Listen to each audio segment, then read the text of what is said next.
bakobwa banyu batarongorerwa igihe n'abarongoye bagapfakara abandi batapfakara bagakora divorce kuba abasore badashobora gushakira igihe bamwe bagasaza batanashatse batanafite n'abana ku musozi cyangwa babyaye ahandi kubona abagabo muri uwo muryango cyangwa abana baho bibasiwe n'ubusinzi budasanzwe.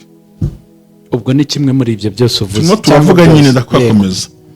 Abana banyu n'ababyeyi bababyeyi badasoza amashuri. Hari abantu bafite n'ubwenge mu ishuri ariko ntibasoza amashuri bakacikiza umwiryane, kwangana urabyumva, kudahuza, kwangana, gutegana, kurogana no gukingirana amakuru ku buryo umuryango usanga utisanzuye. Yego. Mbisubiremo. Ibi si ibintu bipfa kuza uko byiboneye please. Iyi situation ya famille, situation y'ubuzima bwanyu ko bana bashobora kuruta undi ntabwo ari ikintu kizera ngo kigwaho ngaho. Hari abarozi bakiri inyuma, imbaraga zikiri inyuma ngo hari uwakoze ibyaha mu muryango bihinduka umuvumo. Abo wabyumvise nshaka kuvuga byose nitonze pe. Yego. Nukuvuga ngo havumwa umwe gusa bigakurikirana abana babo. Umwe ni uvumwa ariko bigakurikirana abantu bose. Noneho bano bantu bagera ku rwego bafata bino bintu nk'ibisanzwe. Cyo kikwereka umuvumo. Yego. Kantu rugeri wahagiye ariko babibamo igihe kirekire agahinda k'imizi igihe kirekire bakagira ngo nibigize gute ni ibisanzwe. Uyu muntu agira amagambo ntako ntagize na runaka yarahanuye nanasenze ubwo nibwo Imana ni igeno ry'Imana mutere haleluya turekera aho ngaho ngo ntacyo wahindura kuri byo akabifata nk'igeno cyane kuko byamutinzemo. Bigera ubwo mubifata nk'ubuzima busanzwe cyane ko mushyiraho n'ingamba ntacyo utakoze wasenze watuye wakoze imirimo washyizemo ubwenge bwose ariko igishyitsi kikuri imbere ntigihaguruka kubera iki? Hari uwabibye ibintu kandi mugomba gusarura. Yego.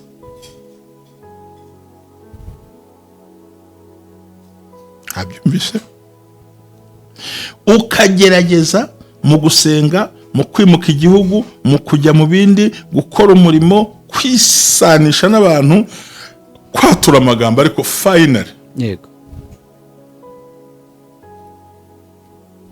ukisanga muri wa mwanya kandi si wewe wenyine nugira ngo agiye gucomokamo kamanuka cyane rwose. Ijambo rigaragara muri Sara ryavuze ngo inkoni y'umuringiso ngo yavaga mu ishyamba ngo kubiti bitsikanye no inkoni izamutse ikarenga ibyo bitsikanye bakariyo inkoni baciraga umwami yonyine byabaga ari ibiti nta kibasha kuzamuka no igiti gitumbutse kikazamuka hejuru akaba ari cyo bacira niyo bacira inkoni bitangwa inkoni y'umuringiso. Hari igihe umuntu ashobora gucomokamo ngo azamuka karanda ati wese ikamugarura hasi. Jeri nituvuga bino bintu tujye tuva mu buzima bw'abantu baraye ubusa tuve mu buzima bw'abantu batagira ikintu bafite. Uyashobora kuba ari na enjeniyeri yubakisha ama etaje. Ubumwe bw'abera ministries amavuta kandagira amateka ubuzima bugahinduka mwiyerekwa ry'umushumba Reverend Mbabazi Jean Baptiste ubwo yasengaga Imana yamuhishuriye abantu benshi batsikamiwe n'amateka mabi. Imana yamubwira ngo genda ubasuke amavuta ubuzima buhinduke nabo bahindurwa abandi. Ubumwe bw'abera ministries ntabwo ari idini nta nubwo ari n'itorero ni umuryango wakira buri muntu wese akabohoka buri muntu wese mu itorero abuhejejwe muri byo. Ubumwe bw'abera ministries amavuta akangira amateka ubuzima bugahinduka. Ndagusuje nkwifurije kugira ibihe byiza aho dukurikiye uherereye hose.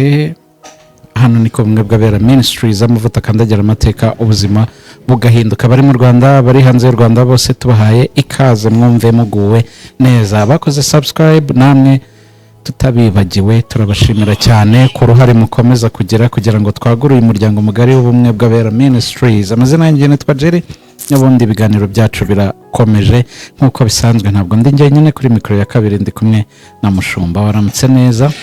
Naramutse amahoro, ndashima Imana n'abantu bayo bose bose bose, vuga ngo Uwiteka ari mu ruhande rwacu. Yego, uyu munsi dufite iki Mushumba?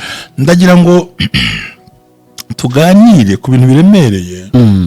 Natekereje kenshi kuvuga ngo ndavuga ku nzozi, ntabwo nibyo, ariko ndacyahangana n'imyuka mibi yo mu kirere ijya yitambika abantu. Yego, ndagira ngo umuntu wese anyumve yitonze cyane, ndetse abyumve neza. tugiye nyumva witonze cyane kandi ubyumve neza, ndetse ubyumve neza. Niba ubona ibi bintu byisubiramo kenshi kuri wowe, ku muryango wawe, famiye yawe, kuwo mubana no kuwo mukorana, yego, ku myaka imwe ijya gusa bikabahuriraho, par exemple ubukene, yego, financial cyangwa se financial collapse cyangwa se crisis, collapsing, kugwa kw'ibintu, kuba ubukene bwahinduka kwangwa n'abantu, urubyaro, udashakira igihe, gupfakara, kunyurana n'amahirwe, muri make ukabona ko ibyo byose ujya kubihuriraho n'abandi bantu. Abakobwa banyu batarongorerwa igihe, n'abarongorewe igihe bagapfakara, n'abadapfakara bakora divorce, n'abatabyaye bagatakaza ingo. Abagabo ugasanga abagabo hari ikintu cyitwa ubusinzi budasanzwe mu rugo rwanyu, birenze kunywa, ukabona biri mu rugo rwawe. Ndetse abana badasoza amashuri neza, rimwe na rimwe kubera ubushobozi cyangwa uburyo butandukanye. Umwiryane no kudahuza no kwangana no guhigana no gutegana, ibi si ibintu bisanzwe please, bipfa kuza gutyo uko byiboneye. Yego, uyu ni umuvumo ushingiye ku gisekuru, kandi warakozwe n'umuntu muri famiye, bikagira ingaruka ku bana bari bose. Umuvumo utaruka ku gisekuru. Tabisubiramo kubera ko ndagira ngo abantu bumve. Ubu turimo turinjira muri iki gihembwe cya mbere cy'amezi 3. Yego, ndimo ndigisha abantu kuko icya kabiri, yego, tuzatangira imbaraga zo gusenga no gusenyura bino bintu, ariko babanje kubyumva ibyo ari byo. Reka ndumva nabivuze, uza gukenera arakereka wumva nawe cyane ushaka kumva nkabisubiramo kugira ngo bumve introduction, ko burya niba iryoshye cyane. Yego, navuga ngo nyumva witonze cyane, ndetse ubyumve neza, ubisobanukirwe utihuta, udasimbuka, utihutisha. Niba ubona ibi bintu byisubiramo kenshi kuri wowe, ku muryango wawe, bavandimwe bawe n'abandi mukorana, urugero bikaba bibera ku myaka imwe ijya gusa, ubukene, kugwa k'ubucuruzi kuri buri muntu wese,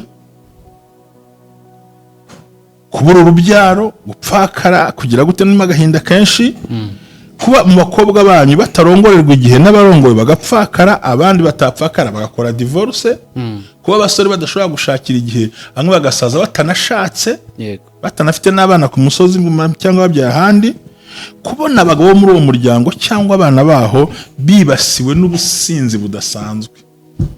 Ubwo ni kimwe muri ibyo byose uvuze. Turavuga nyine ndakwakomeza. Abana banyu n'ababyeyi bababyeyi badasoza amashuri, hari abantu bafite n'ubwenge mu ishuri ariko ntibasoza amashuri, bakacikiza. Umwiryane, kwangana, urabyumva, kudahuza, kwangana, gutegana, kurogana no gukingirana amakuru ku buryo umuryango usanga utisanzuye. Yego, mbisubiremo, ibi si ibintu bipfa kuza uko byiboneye please. Iyi situation ya famiye, situation y'ubuzima bwanyu, ko abantu bashobora kuruta undi, ntabwo ari ikintu kizera ngo kigwaho ngaho. Hari abarozi bakiri inyuma, imbaraga zikiri inyuma, bavuga ngo hari uwakoze ibyaha mu muryango bihinduka umuvumo. Abo wabyumvise, nshaka kuvuga byose nitonze pe. Yego, ni ukuvuga ngo havumwa umwe gusa bigakurikirana abana babo. umwe niwe uvumwa ariko bigakurikirana abantu bose. Noneho bano bantu bagera ku rwego bafata bino bintu nk'ibisanzwe. Cyo kikwereka umuvumo. Yego. Kantu urugero wahagiye ariko babibamo igihe kirekire, agahinda k'imizi igihe kirekire, bakagira ngo nibigize gute, ni ibisanzwe. Uyu muntu agira amagambo ntako ntagize, na runaka yarahanuye, nanasenze, ubwo nibwo Imana ni igeno ry'Imana, mutere haleluya turekera aho ngaho. Ubwo ntacyo wahindura kuri byo. Akabifata nk'igeno. Cyane kuko byamutinzemo. Bigera ubwo mubifata nk'ubuzima busanzwe, cyane ko mushyiraho n'ingamba. Ntacyo utakoze, wasenze, watuye, wakoze imirimo, washyizemo ubwenge bwose, ariko igishyitsi kikuri imbere ntigihaguruka. Kubera iki? Hari uwabibye ibintu kandi mugomba gusarura. Yego.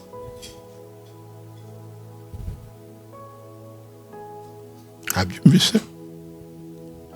Ukagerageza mu gusenga, mu kwimuka igihugu, mu kujya mu bindi, gukora umurimo, kwisanisha n'abantu, kwatura amagambo, ariko finally yego ukisanga muri wa mwanya. Kandi si wowe wenyine, nugira ngo agiye gucomokamo kamanuka cyane rwose. Hari ijambo rigaragara muri Sara ryavuze ngo inkoni y'umuringiso ngo yavaga mu ishyamba ngo ku biti bitsikanye, no inkoni izamutsemo ikarenga ibyo bitsikanye, bakareba inkoni baciraga umwami yonyine, byabaga ari ibiti nta kibasha kuzamuka, no igiti gitumbutse kikazamuka hejuru, akaba ari cyo bacira. Niyo bacira inkoni bita ngo ni inkoni y'umuringiso. Hari igihe umuntu ashobora gucomokamo ngo azamuka, karanda ati wese ikamugarura hasi. Jeri nituvuga bino bintu tujye tuva mu buzima bw'abantu baraye ubusa, tuve mu buzima bw'abantu batagira ikintu bafite. Uyashobora kuba ari na enjeniyeri yubakisha ama etaje, uyashobora kuba afite n'ibifatika no muri Kigali tumwubaha, ariko ubuzima busanzwe bwararangiye. Ni ukuvuga ngo ntitubibarire mu by'ubushobozi gusa, wibarira mu bantu birirwa batwara moto n'amagare. Oya, ushobora gusanga umuntu w'umunyonzi afite amafaranga kuri konti, umufonkisiyoneri ntayo afite. Yego, ibyo gusanga umunyonzi afite inzu n'ikibanza yiguriye cyane, uhembwa miliyoni akirwa. Sinakubwiraga umuntu wacuruzaga capati n'igikoma akubaka amazu, abandi byarabanani birirwa basuzugura ibintu. Ni ukuvuga ngo impamvu navuze bino bintu, aba bantu baba bagerageje nta kintu batanakoze, kandi abantu bafite ko baciriritse. Yego. Ndetse bagira n'imyanya myiza, bagira n'igikundiro, yewe nk'umumenere n'ibanga, bagira n'umugisha mu mikorere yabo. Ariko ikibazo ni uguholdinga blessings, akabigumana. Ikibazo ni ukugumana umugisha ukawuhobera. Barakora pe, kandi bikanacamo. Yanakugiriye mu kazi nta wundi mukozi wazakenera, kuko umuvumo ntureba wowe, we uri ku nyungu ze, uri ku nyungu z'uwo gukoresha. No, ntabwo byumvise. Umuvumo uri ku nyungu zawo. Ugiyewe ko waje kunkorera uri umunyamugisha, agenza injoyi ngo umugisha wanjye mukuye iwawe, ariko kubera ko hari umuvumo w'iwanyu ukuriho, uzaba mvunikira abandi. Yego. Nkubuze nko mu iduka ukore, ntiharageze ko ngo ushatangirize iryawe, umunsi natangije iryawe wari wo munsi uhomba, kandi wazi wanjye bikagenda. Hatari kukisengera abandi bigakunda, icyo nkozeho kikemera, abantu ntabwo bavuga ariko njyewe bikanga. Oya da, umuntu ukaza nk'urugero nk'ubu dukorera nka kuri dukorera video, ugasanga dukoreye video ntitugiye munsi y'5,000 cyangwa 3 nk'urugero, ariko iyawe ni ishusho imwe. Noneho nuwaho n'urugero tumo tuganira, nuwaho hostinze kugira kuganirize ni wa wundi, ariko byagera iwawe ntibireba, byajya handi bikareba, tumo turaganira ariko ntago ariko bimeze. Nuvuga ngo ni wa muntu uburyo busanzwe n'umunyamugisha, afite n'igikundiro, abantu baranamukunda ndetse anabigeraho, ariko kubigumana bimubera ikibazo kubera wamuvumo kuri. Arahobera ntagumanya, ntafata ngo bikunde. Yego. Ibi bintu rero abantu benshi babifata ngo niko ishuri Imana yabishatse, ngo abandi ngo wasanga hari ngo reka twegere Imana twisunge, wagira ibyago ugahura n'abarokore bipfiriye mu bwonko nabo ndabafite barabizi. Imana izabikemura, izabigenza neza, turaziranye cyane. Ibi bintu ni ikiganiro kiza kuntwara umwanya cyangwa nza gusimbuka. Ndasabye nshuti z'Imana, mukunzi w'ubumwe bw'abera ministries, iki kiganiro wigifata nk'ibindi byose wigeze kumva mvuga. harimo itandukaniro. Niba koko ibyo nakubwiye wabyumvise, urakeneye ingamba. Ni ukuvuga rero ngo izo ngamba rero tugomba kubanza kubitekereza. Ikintu kigoye gisaba ko umuntu agomba kugira bwa bwenge ni iki? Ni ukuvuga ngo bya bintu byakugizeho imbaraga, icya mbere kwari ukubimenya. Kandi turabimubwiye, ntabwo tubimuhisha, nta nubwo tunabyibona. Ibivuze ikirere aha ngaha ntabwo ari ba bantu upfa kubona ko aciriritse. Oya, aba ari n'umukobwa mwiza pe, aba ari n'umugabo mwiza pe, yego, ubyara n'abana beza pe, b'abahanga pe, ariko ubuzima babayeho ukaba uri inyuma y'umuntu uri muri gereza. yego, nta biryo babuze, imodoka baranayifite, ni n'abanyamahirwe, ariko kugumana ibintu ntibikunda. Rero iyo uruzi biri muri famiye, ni umuvumo ukingira imiryango. Nuvuga ngo umuvumo icyo ukora ni iki? Umuvumo uza ugakingira umuryango imigisha myiza mu buzima bwabo, ugakingura imiryango mibi izana akaga ku buzima bwabo, agahinda, amarira, ubukene, kubabara no gusaza nabi. Mba nakumvise neza, kuko wagiye uvuga uti nimba hari abo mu bihuje mu muryango ugasanga runaka arakora yageza kuri amount runaka agasubira inyuma. Ni ingero nagiye mbona.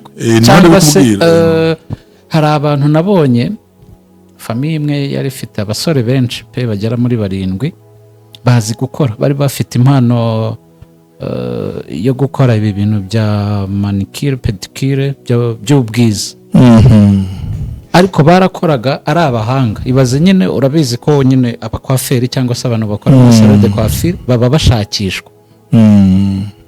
Arakoze, abantu baramukunze, agize amafaranga, ashinze salon de coiffure ye. Karande bari bafite n'imwe, ntabwo bagumanaga icyo kintu baguze cyangwa salo baguze, yahitaga yayigurisha agasubira gukora kuri wa wundi wayiguze. Urumva ntabwo ajya abasha kuba ugurisha inzu ukajya gukodesha inzu yari yawe. Yego, nicyo bose kugeza ku muhererezi bagurisha. Anamugurira inkweto akaza kuzigutira. Akantu ko kugurisha kabari mu maraso, nta na telefone burya yabika. No kuvuga ngo umuvumo ubundi, uruhare rw'umuvumo ku buzima bw'umuntu ni iki? Bishingiye kuri yandahiro. Umuvumo ni urugi rukingura imiryango mibi ku buzima bwa famiye, rugafunga imiryango mizima.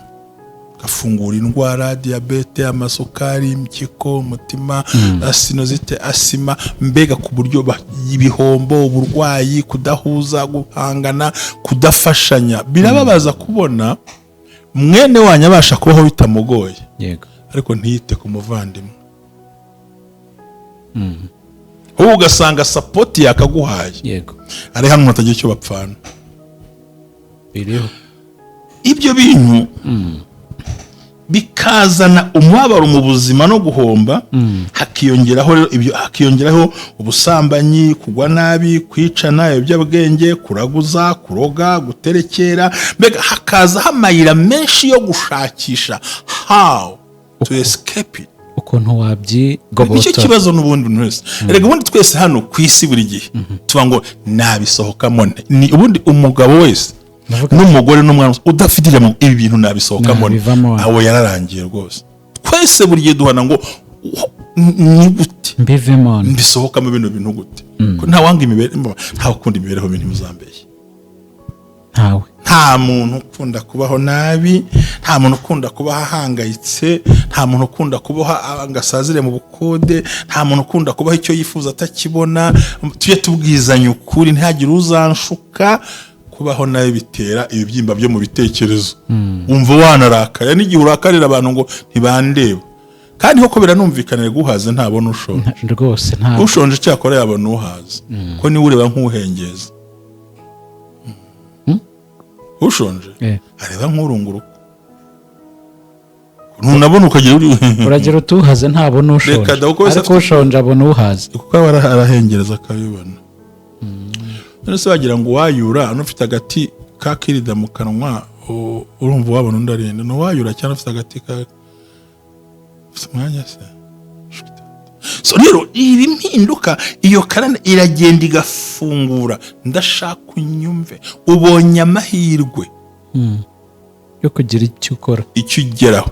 Satani agahita afunga umugisha, agahita azana umugisha w'ibyago, agahita afungura imiryango y'ibyago bigutwara twatundi waruhiye muri na wa mwanya wawe na cya gihe cyawe. Yego, ibaze kwe hari umugabo abonye akazi ahantu keza koko pe, bagiye bapimye basanga afite isukari iri hejuru. Hano iyo yigeze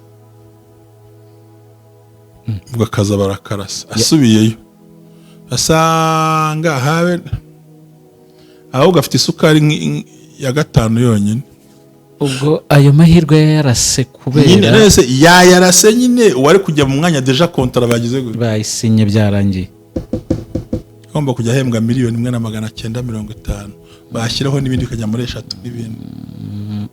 Aha mu gihugu cyacu Satani arangije gusinya ibyo byasuye kwa muganga kureba isukari ngafata imiti. Babona ni muzima. Wowe ugeze urwara isukari wowe? Mutima ni muzima. Mutima ngo ati ndapfuye. Ni ibi nakubwiraga. Uko Imana igiye gufungura urugi rw'imigisha. Umwana ati gihe nta kibazo ndafungura urugi rw'umuvumo byose bihanira hagati. Kandi nturi yari kuza kuidentify ibyo bintu.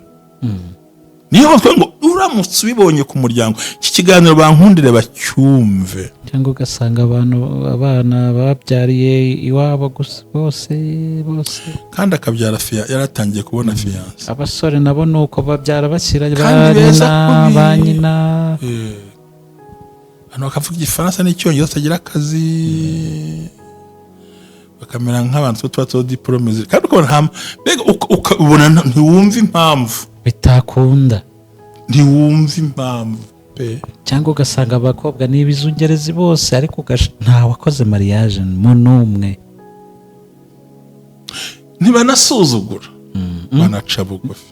Nta kindi kibazo. Noneho tuharenge noneho yego hakaba n'abandi Imana ihibifatika karande rwose kiyaranje kavuga ati bifatika ndabikwimirikiza ubundi ko so wanyakora muri urwego azaguha akazi reka ahubwo uzapfa n'ibyo bintu nabyo bikwiyicira. Fite imodoka nziza utazatwaramo umwana, nta kana, nta mugore, ntaki nibyo ubundi ugahora muri misiyo utabi wawe, imyaka yo gusaza yagera ukicara ukabura umugabo ukabura icyo ugasaza ubabaye. Ariko ibintu bigize gute birahari, ariko hari ibindi bibuze. None se kugiye gupfa utabyaye uzasigira ikintu umuvunika bimaze iki? Abandi nabo iki kintu kikamuzana kikamwambika igitinyiro ariko kitavuye ku Mana. Ntabwo uri bubyumve ko birarenze kubyumva. Ni ukuvuga ngo abantu baragutinya gusa kubera titre, kubera izina, kubera ubusa, imodoka utwara, ntihagire ukubaza uko witwa, n'ugiye kwegera agahunga. Nicyo ndakubwira. Mu by'ukuri wowe urabyifuza ko baraganira ariko baragutinya gusa. No mwaganira hari aho atageze. Ariko kimutamvugisha ahantu abagushobora. Be ukabona ubwo n'ubugome bwa Sekibi ajya agambirira ku muntu. Yes. Yeah.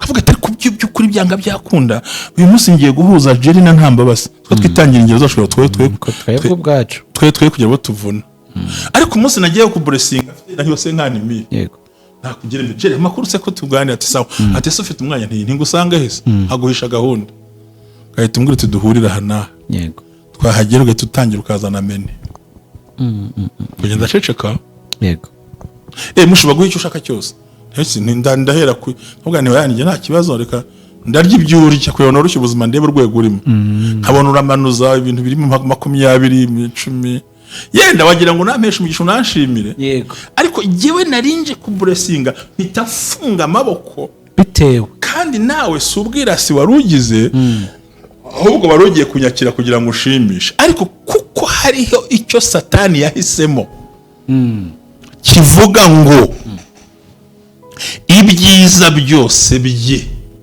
nzajya mbihindura bibi imbere y'amaso y'abantu ayiwe ubwo twicare nyine bazone facture atuguhe iki turye amafaranga kandi yenda wanabikoze ku mpamvu noneho njye nimpaza ntabwo ndi bucyura ishusho yuko Jerry afite ikibazo ndacyura ko Jerry yagize gute yakize none se warakize sinari mbaye Mumuryango none se ntiwifunze kandi mu buryo nanjye ntamenye nawe utateguye ariko iragushorera ikakuragira akantu nsi nukumvise buri nubwo muri make nta mahirwe agomba guhagarara ikayahagarika mu kintu cyiza wari ugiye gukora sinakubwiye se ibya wa muhanzi bari bagiye kugororera moto uwo yaratumye bagasanga ari kumuvuga nabi mu kindi kiganiro agahita amuhamagara ambwira yabyihorere uyu muntu ntashobotse ibaza ariko undi yari yamaze kwinjira mu muhinde ku bahinde rwose ari ugezwe imbere ye harimo nk'abantu babiri amubwira ati yewe isohokere byihorere hano humbuye n'igitwize uzi ikintu cyari kishekeje se akantu nari postinze kuri stati mvuga ibintu sikumwandikiye ngo haha ngo uri kuvuga nkumvira riranyishe ngo reba ukuntu uri kumwenyuramo we sinzi kuri stati se no umuntu ubivuze ndameze ubwo nyine nuko nyine nane senzire no kwayura se ariko uri kubivuga irari rikanyica reba ukuntu uri kumwenyuramo we ariko none se ko nimba ari byo ari kubona uranyumvira nakumviye ntambanye nk'umukozi w'Imana ambonye kumwenyura gusa none se ko ari byo yabonye nk'uyu umugabo bamureba gute wese nta menyo afite nako ntabwo ari nkayo yawe abantu bagira amenyo amwe reka twigendere ngira musitsi urumva karandani mujyanye yego ntiyumva ijambo wowe yose yibonera ibindi bintu so nukuvuga rero ngo icyo umubyeyi yabibye nicyo umwana we asarura babyeyi mwatubibiye nabi nimukosore dusarura ibintu bizima ndumva nyene msobanurira abantu babyumvise nuvuga ngo imiryango si uko uri wa muntu ngo usa nabi no biratandukanye muri vewiti no kuvuga ngo kuba usa neza uri muri iyo life abandi babona bakifuza ntibisobanuye ko umuvumo utakubaho uno muntu ashobora gushyira isambu ku isoko yego hakabura umuntu yigura kugira ngo inzu ye bazayiteze cyamunara ajye hasi ibi bintu satani ari gihe abikora nk'urugero nk'ubwo ufite nk'ikibazo cya 3 miliyoni yego ufite inzu ya 1,100,000 bakazayiteza cyamunara bashakamo 3 miliyoni 3 zonyine gusa umwuka wo kwangara ukuzeho nubwo uri butangire kubaka ariko deja muri dokima harimo ko ugeze gutezwa cyamunara byakunaniye ibi ngibi ushobora no kufite nk'ubutunzi njyakavuga ukuntu babaza mu mutima wanjye ashyize ku isoko isambu nziza ahangaha n'abakiriya baraza mukavugana ariko ntumenye aho banyuze kugira ngo ikibazo cyawe kidakemuka ahubwo kigire backfire zigusubiza harya hasi, gikomeze kibe kinini giteze ibibazo. Yego, ibi byose byoparetingwa n'abagome n'abarozi n'abadayimoni,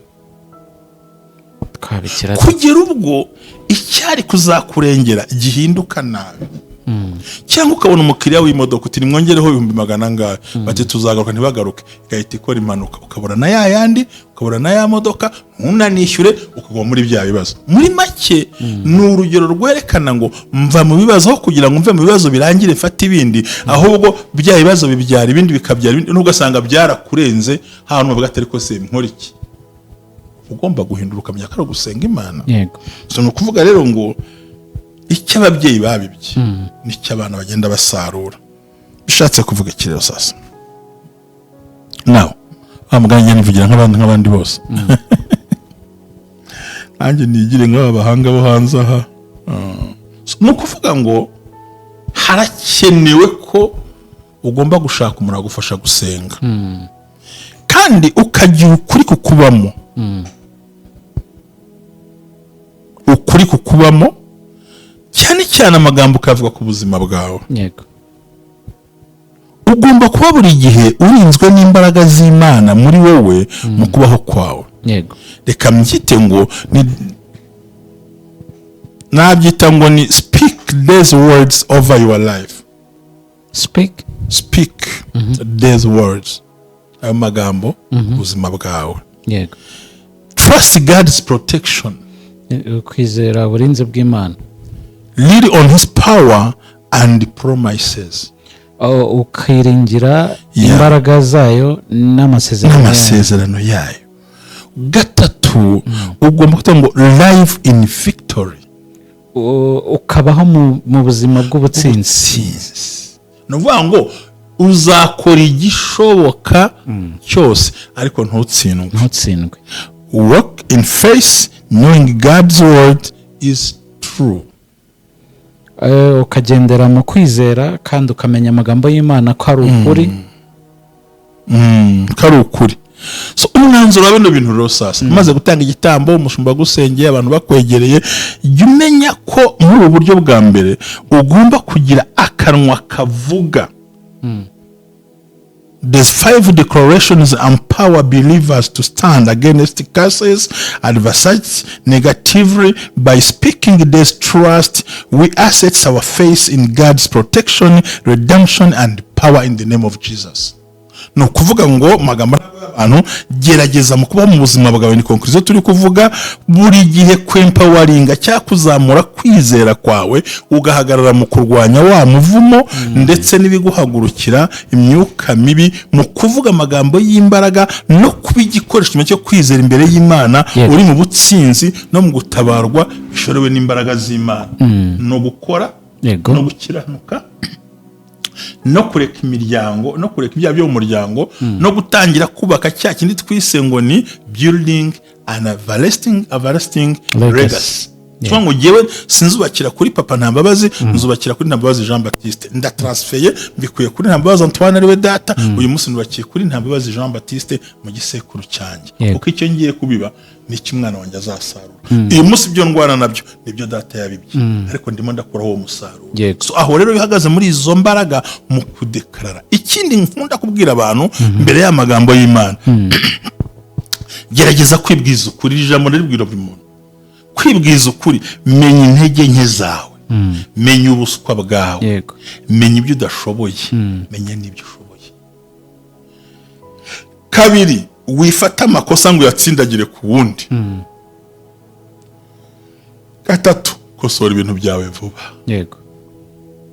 Kane, ntugahe ikiganza umwanzi wawe mu gihe akubuza amahoro. Utagushaka ntukamushake, utagukeneye ntukamukenere, utakwifuza ntukamwifuze. Nta mpamvu. Don't waste your time wihoma. Wita umwanya wihoma. Kora ibyawe inzira. We shaka bituma abantu bagushaka bazizana. So rero niba wibona muri mno buzima, please follow this. Tuzagusengera, tugufashe. Igitambo ni ngombwa byose n'imbaraga kandi birahinduka. Muhabwe umugisha n'Imana mu izina rya Yesu. Amen.